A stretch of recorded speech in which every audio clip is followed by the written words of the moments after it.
Cruz's presidential run is over for now, but his U.S. Senate run is still in play.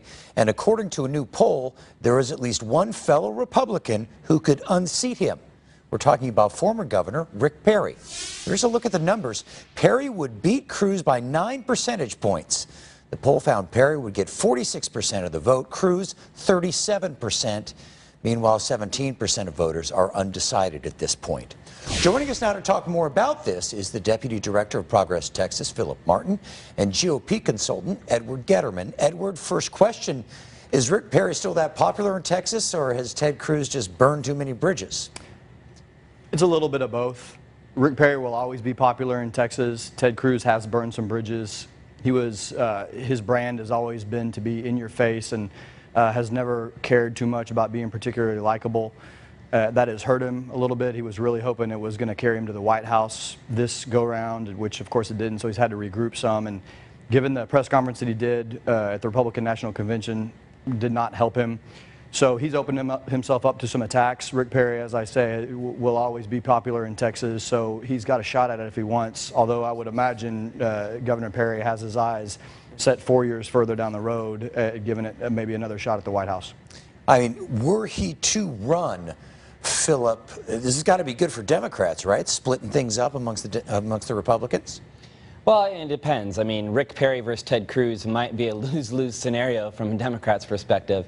But anybody who could put up a credible challenge to Ted Cruz in 2018 is going to be good. I think even from a non-political standpoint, look, we can be honest, Ted Cruz did not go to Washington to work. Even his colleague John Cornyn said that. Cruz hasn't done a lot for the people of Texas. He wanted to run for president. He failed at running for president. Now he's looking at around that if he wants to run again in 2020, he's kind of got to win this first election in 2018, and I think he's kind of stuck.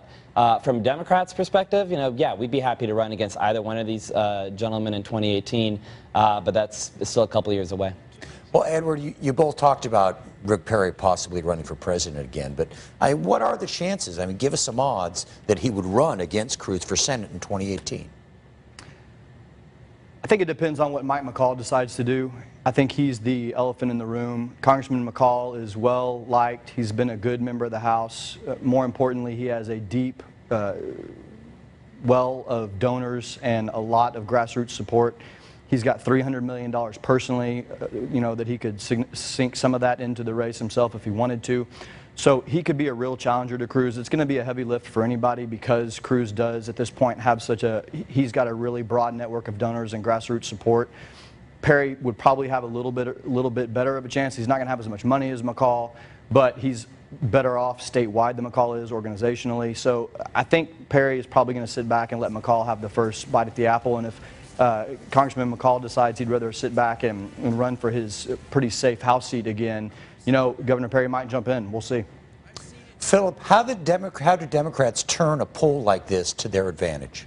I think it shows that a Republican incumbent is weak, and someone who used to be the most popular Republican in the state no longer is. That should show Democrats that, look, there are openings. It can be hard when you haven't won statewide elections in a very long time to feel like you really have opportunities, that Republicans are vulnerable, but they are. It's just about exposing their record, showing voters in the state from really both sides of the aisle that they are not there to work for them. And I think Democrats would need to seize on that as we head into 2017 and start ramping up for the next U.S. Senate election.